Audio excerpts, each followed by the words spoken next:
So today I'll be showing you how to disable notifications on your Apple Watch SE 3. Now this is very simple.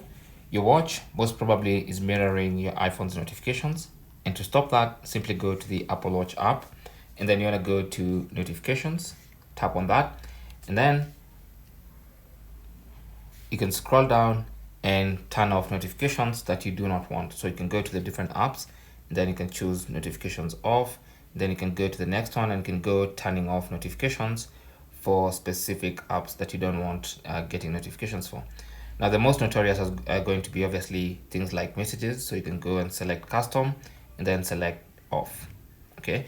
If it's set to mirror my iPhone, then it's going to give you notifications if your iPhone has notifications enabled. So you go to the notorious apps. Another one is the phone. You can choose custom and then select off if you don't want to be getting incoming calls on your Apple Watch.